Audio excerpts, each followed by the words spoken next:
I think two good examples are Marcus Schultz, who was actually the resident at Space in Miami for a long time, and always stayed under the radar. He just opened up and did it such a good job.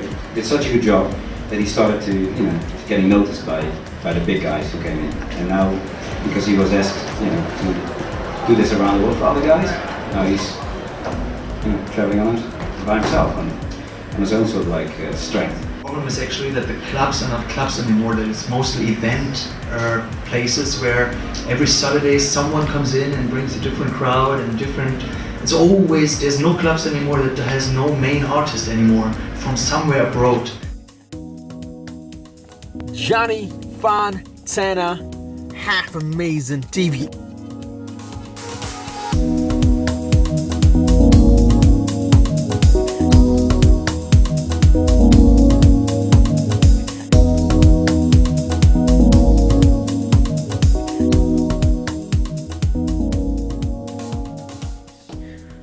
Hey, what's up, guys?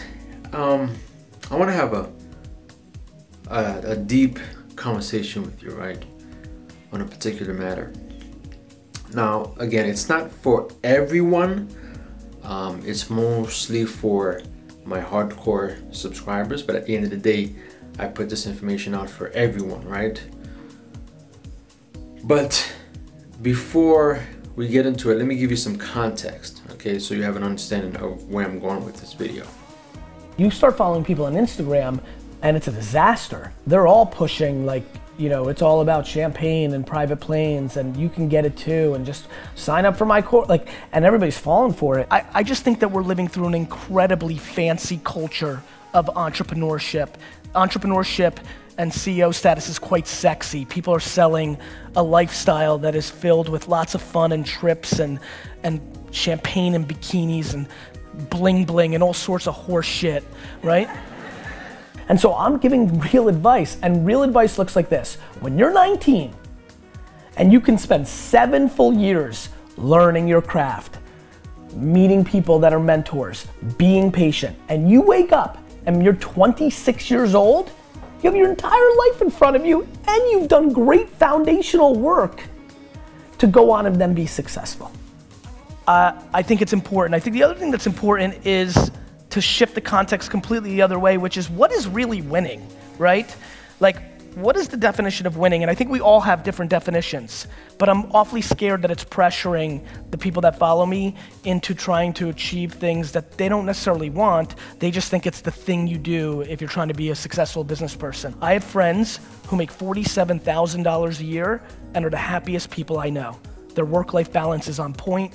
They're part of 2 soccer teams, they play video games, they watch every show they want, they take 2 vacations that they scrap together, and they're freaking happy as hell.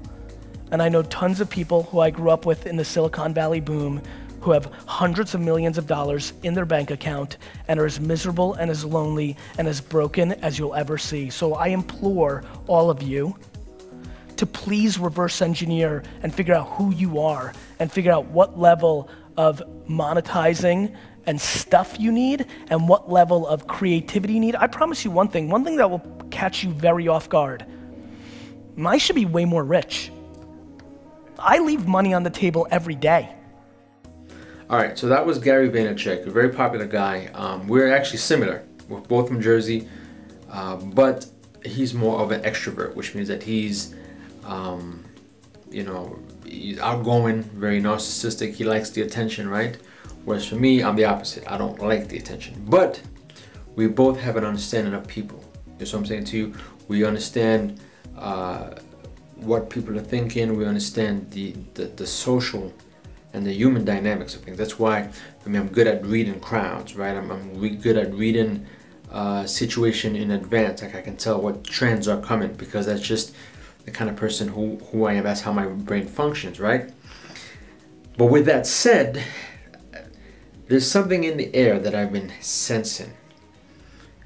And again, it goes back to the underlying psychological realm, which I'll talk about.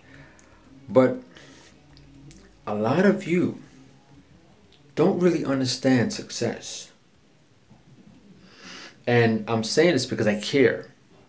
But a lot of you don't understand. And it's frustrating because I get so many emails, different types of emails. But the two type of emails are, one, okay, Johnny, thank you, you know, appreciate whatever, and I'm gonna do this, I'm gonna do that, I'm gonna do that. It's fine, it's great. I wish you the best of luck. But then there are the others, which I find kind of sort of interesting, but at the same time, I'm more worried about. These are the ones that call me, or sorry, email me for advice. But after I give them their advice and I spend time with them, I spend quality time, email back, boom, boom, boom.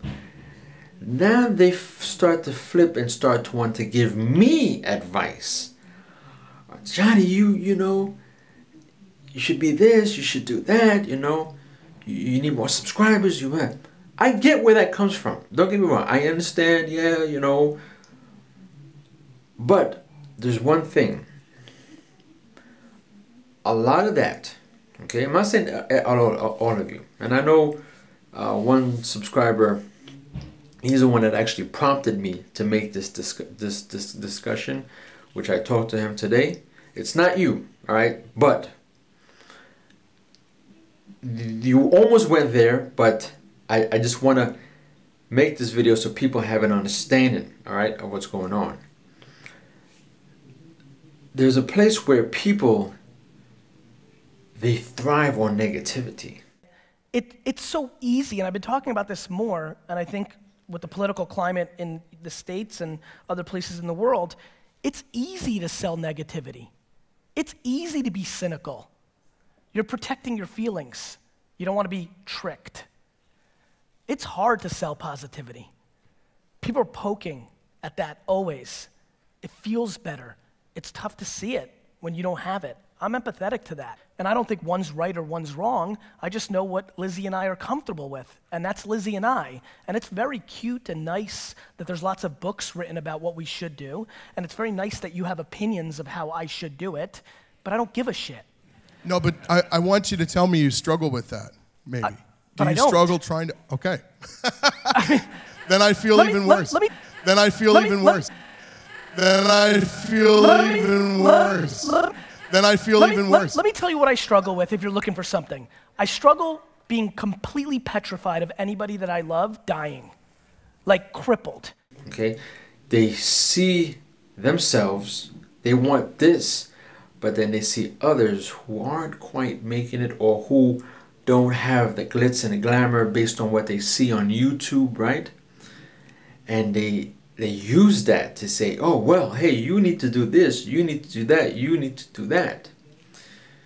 The problem with that is that that's what you want, not Johnny Fontana. I know what I want. I know what I have. I'm in it for the long game.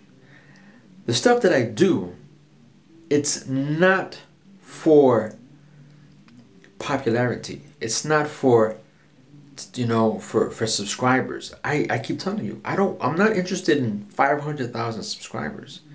And I know some of you are gonna email me and be like, oh, Johnny, you know, don't let other people, you know, get into your head. No. I'm having this discussion with you because you need to hear this. Okay? So don't stop me. You need to hear it. Okay? Because the same way Gary, I'm gonna play some videos on what Gary says. It's the same thing exactly what's happening, and you'll understand what I mean. So I'm not gonna say it. He's gonna say it. So maybe it'll, you know, relieve the pressure off of me.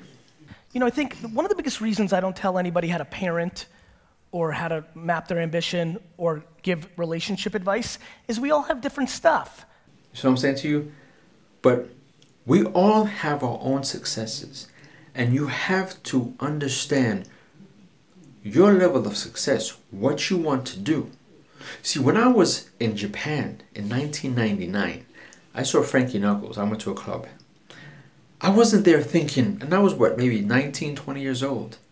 I wasn't there thinking, oh, I want to be a DJ and travel the world. No, I didn't know anything about that.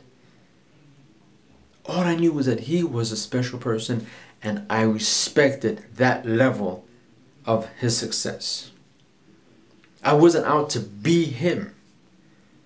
You see what I'm saying to you? But I also knew other DJs in my city, New York City, who were radio DJs, who were very popular there. So you have to understand that there are different levels of success. And a lot of these artists and producers, they see what's on YouTube. They see these quick things and this, that, and the third. And they're only thinking, oh man, I'm going to be this and I want to be this and I really want that. It's just fine if you want that. But not everyone wants it, and you have to be aware and be content with a certain level of success that may not bring you the glitz and the glamour. You see what I'm saying to you? Like, for example, for me, I'm in the military. I work for the federal government, 1 block away from the White House. I have my kids. I consult superstar DJs. I consult nightclubs, right? I know record label owners from Germany, Italy, Spain, New York. If I want to make it, you know what I'm saying to you? I can. All I need to do is just get someone to phantom, you know, create a producer, a phantom mix for me, and then just put him out, pay him. And I'm DJing all over the place, but that's not what I want.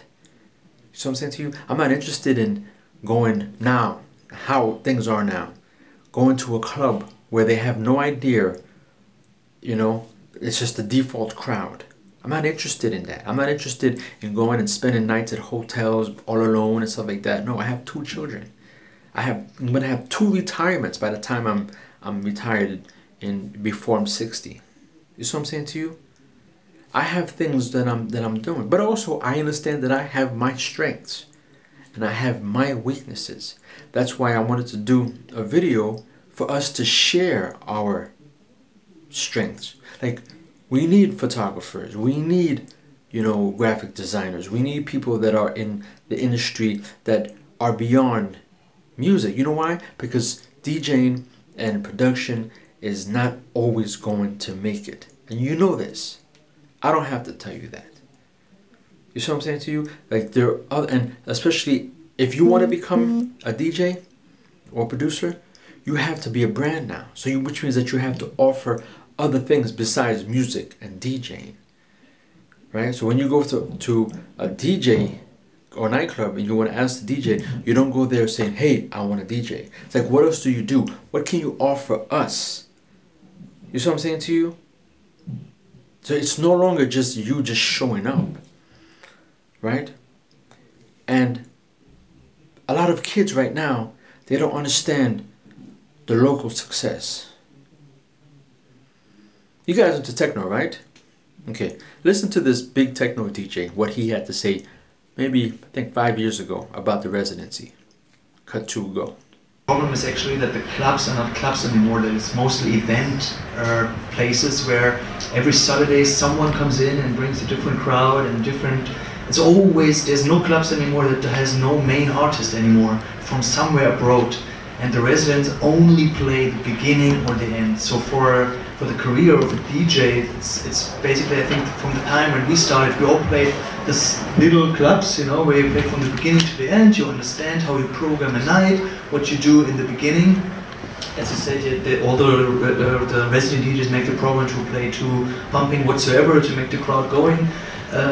All these problems that DJs make, or young DJs make today, is because they have no chance to really guide through a night, because there's no clubs anymore that say, okay, this is my DJ on Saturday, I trust in him, this is gonna be here every Saturday, it's 300 people, we are living in London, and there must be 300 people in London that come every Saturday to see this DJ.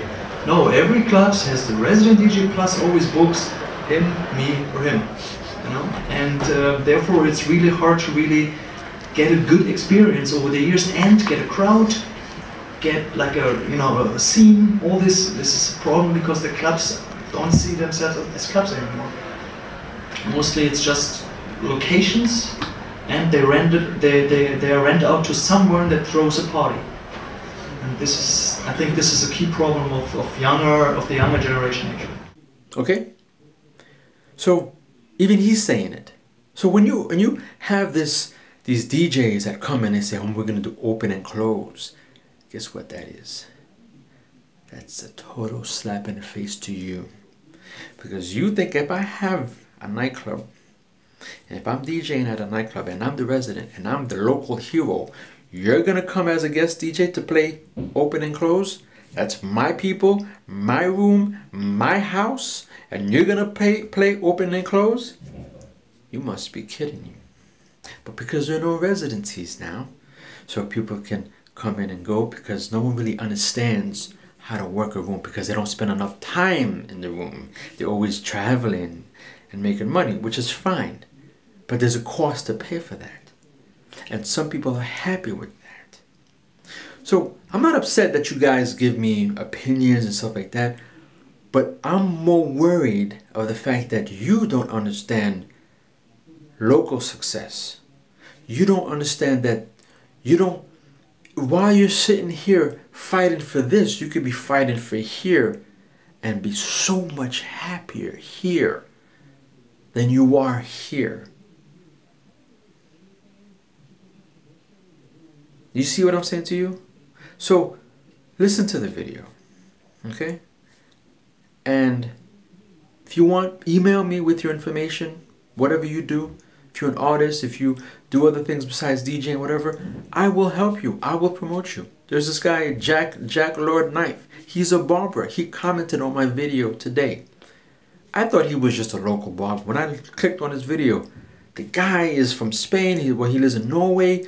That's the kind of artist that I want to consult, because I know that he's in it for the music as a whole, not because of his own art. He's already successful, much way successful than I am. And he is inspired by my work. So it's not, and I know because people do this all the time. They email me, oh Johnny, you were mean, you were this, you took it. No, like, listen, again, stop trying to impose your views on other people. You see what I'm saying to you? Stop trying to see what other people are doing. Focus on your success and who you are. Know your strengths. I don't know everything. My strengths are my strengths. That's what I do. I do it because I love this. And I do it, you know why? Because a lot of the music that I play, you don't hear it anymore. Okay? When you watch the WMC, all platforms, what do you see? Tech, techno, and EDM. That's not my music. That's not me.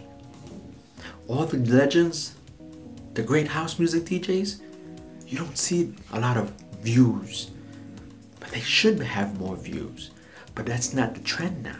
The trend is not, black music. It's not the trend. You see what I'm saying to you? Especially in the United States, but look on YouTube, look at everywhere. That's not the trend. So, I'm planting my seed. I know exactly when I should make noise, but right now I'm not making noise because there's no need to make noise.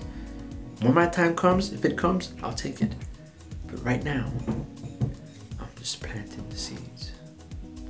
Planting the seeds. And allowing you to enjoy. You see what I'm saying to you? The skills that I provide. So, I'm not mad, but this is a wake-up call to you guys.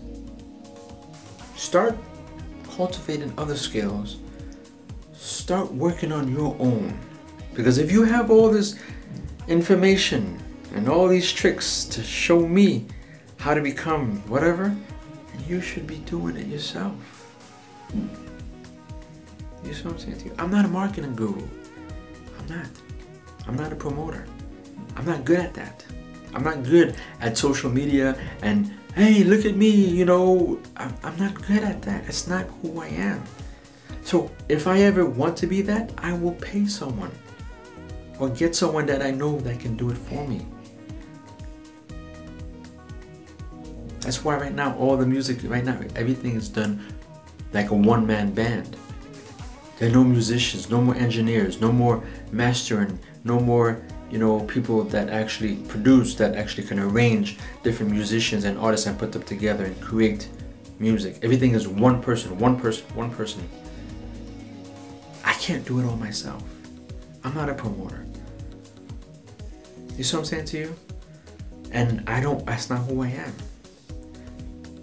Know who you are, know what your strengths are, know how much time you have and how much time you're willing to put into the game.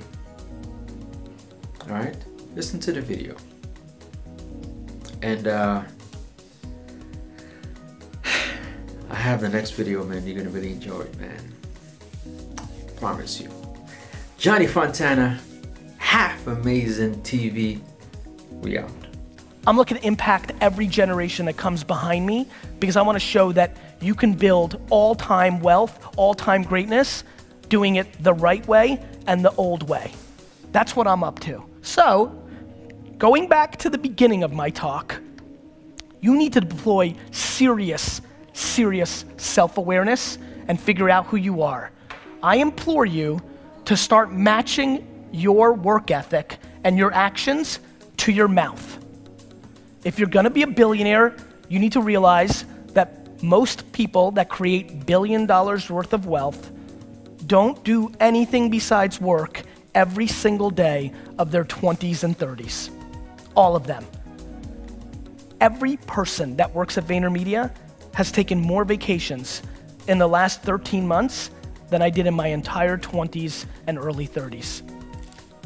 My family went on 2 family vacations my entire childhood. I was married to my wife for 5 years before we had a family. We took 2 vacations. But I just want to remind especially 20 and 30-year-old in this room, I came out the gate and I worked every day for 13 years before I said a goddamn word to anybody. I talk a whole lot now, and I've made up for those 13 years of silence. But I just want to remind everybody that I didn't make a video to the world about anything about business until I was 35 years old, after I worked every single day from the time I was 22 and in reality 14. And then I started talking. There's a whole lot of talking going on. How about more action? How about more execution? How about more paying prices for what your mouth is saying? That is what I hope you do. Thank you.